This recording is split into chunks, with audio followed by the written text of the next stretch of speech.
Welcome to Husker247 Daily. This is the Friday edition. I'm Brian Christopherson. I'm joined by Michael Bruntz. We had a newsy Thursday around here. In fact, most of the press conference was about a contract, not about a game against USC that's on NBC at 6:30.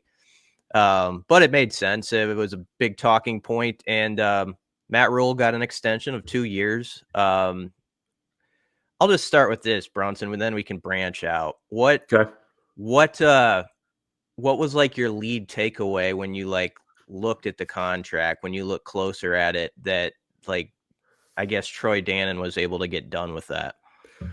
Yeah, it was the fact that there's no additional money, like there's no raise, like it's just an extension of the final year of what Rule's contract was. That kind of stood out because I was kind of curious to see how do you structure something like this if you're going to do it because with Matt Rule's contract the way it was coming from Carolina, it was significantly backloaded. Like the last couple of years of the initial contract, the salary really just kind of ramped up.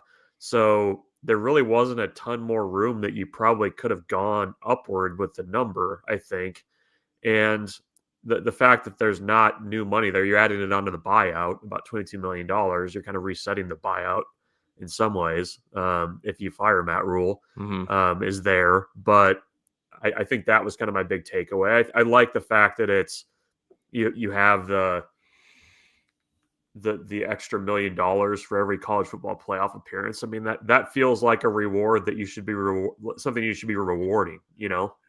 Yeah, I thought it was a clever contract. There were some national guys that kind of, I thought, used a low hanging fruit of, man, these salaries are out of control for coaches. Like, that's a new thing. I Right. didn't think this contract really got to that. I mean, I was pleased that it just rewarded, like, get this to championship level football and you will be paid like the highest coach in the country, because for every year they make the CFP, he adds 1 million per year, right? Yeah. To his contract.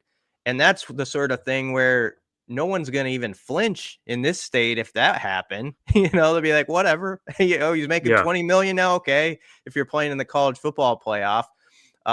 So I really like that.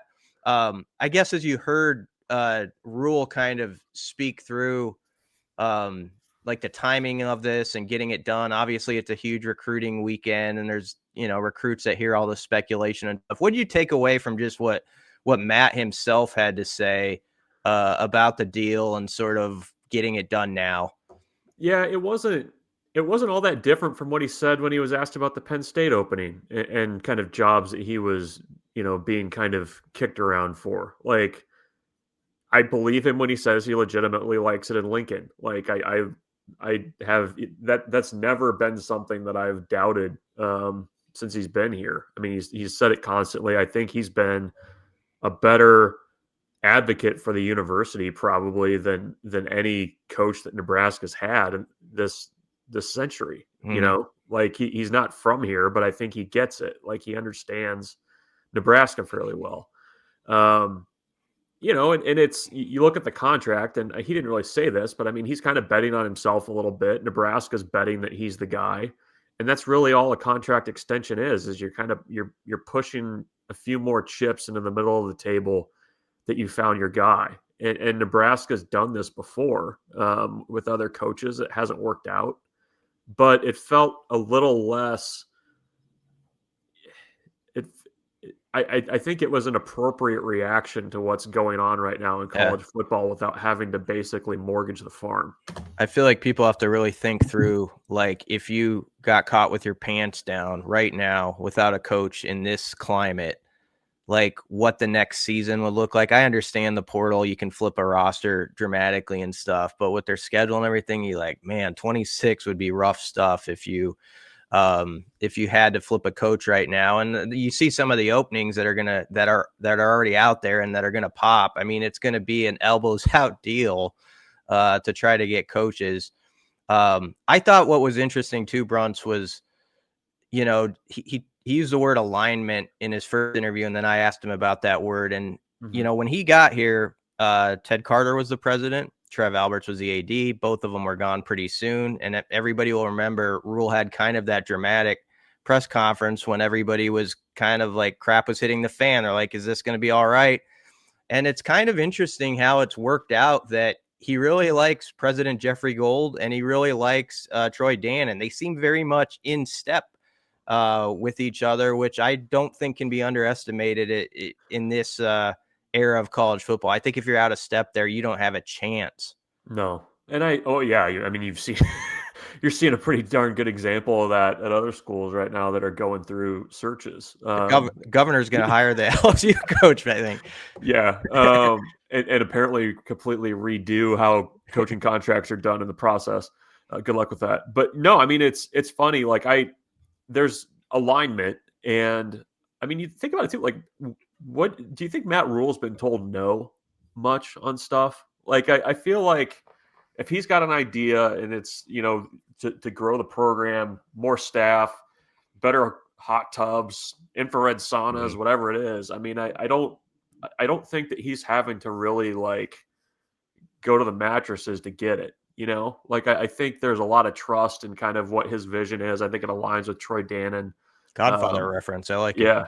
Yeah. So I don't know. I mean, the alignment piece I think is an important one though, and it's interesting that basically all the pieces except for Matt Rhule have been shuffled, but the alignment's still there. So yeah, that's a good thing. I mean, I think there's something to be said in all this for just having a little bit of continuity. Like this is a program that for years has just screamed out for any kind of runway to build. And I don't know about you, but I mean, this feels like something that was just kind of needed in some ways. Yeah. You can have both these opinions. You can say, I don't know if he's going to hit it big here or not, if he's going to get on the promised land. That's fair. And you can also say, let this play out a few years and let's do that. Like, let's have this go 6, 7+ years, ideally. Obviously, if you had a real clunker of a season, anything can happen. But I'm with you. I think stability is the main thing right now that this program needs. You didn't need a fourth coach in 12 years. And to be clear, I don't know that it ever really got close to that. I kind of got the sense that it didn't. And one of the things that was interesting, and I kind of wondered about all along from the day James Franklin got fired and everybody threw Rhule's name out, I thought it's going to be tough, Bruntz. And I know this could sound naive, but I thought it's going to be tough for him to leave this particular squad and what he's building here, because he's had, I think, so many conversations with guys like Dylan Ryle and your Ja'Cory Barneys about doing the tough stuff and kind of having to fight your way up almost as an underdog to get to elite status. And I just thought it would be challenging for him to march out on that right now, even if he did get an offer in front of him. And he kind of said that in a quote that I thought was pretty candid, where he's like, I've moved around too much. I've had to say goodbye to too many players. And I think he kind of wants to see what he can do year 5, 6, 7 at a place. Yeah, no, I think he's mentioned that like, he's never really seen it through. I mean, he's in some ways he's kind of like a head coaching Mary Poppins. Like you fix up one place and then you move on to the next. And I think at some point in his career, and I don't know if his experience in Carolina kind of affected this, but you probably just want to see what that looks like. Like you've done the work building, like see where it goes. And it's still a young roster. Like they're going to have to be competitive in the transfer portal this year. There's a lot of work left to be done, but I mean, I think you have to, even if you said the extension wasn't warranted, I think you have to at least acknowledge that Nebraska has taken steps forward each year. Even if they're a little bit smaller than maybe what you'd like. Yeah, and finishing up here, I mean, there was some interesting little clauses in there too. I don't know, maybe they're standard on most contracts now, but like having semi-annual meetings between the coach and AD. I mean, I would expect this anyway, but it was actually in writing, like to make sure that, like with rev sharing and stuff like that, it's sort of falling through with the plan that Matt Rhule wants. So I thought some of the like little details in the contract like that were kind of interesting. Yeah, well, and back to the alignment thing, I think there's a clause in there about the ADs and presidents, and if that alignment changes, that affects part of his contract. Yeah. And the other thing that we haven't mentioned was that just from Nebraska's perspective, Matt Rhule's buyout, if he leaves, resets to $15 million, which that's kind of the high watermark for what you see. I think Lanning might have a higher one at Oregon, but um, you know, that's at least, I think, a little bit of protection for Nebraska as this version of the carousel spins. I'm sure next year is probably going to be somewhat similar to that because you're going to have some schools waiting to make changes just based on how crazy it already is. So that was kind of, I think, the main thing from Troy Gannon, aside from just backing his guy and saying, expressing belief in the direction of the program, is giving yourself just one little iota of protection to kind of fend off other suitors that are probably going to be there. Yeah, I think you're right. I don't like extensions on the surface sometimes, like 6, 7, 8 years out. But I think Dan hit it on the barrel when you actually looked inside the contract about covering some potential holes that could happen. And I think it's a mutually beneficial contract, like he said, for both parties. So that's what we think about it. You can come back to Husker 24/7. All sorts of coverage on the contract, on a just monster recruiting weekend where they have like 19 4-stars, a 5-star, even more than that if you get into the composite stuff. So it's loaded up, and of course all the game stuff. So come join us at Husker 24/7 for all the latest.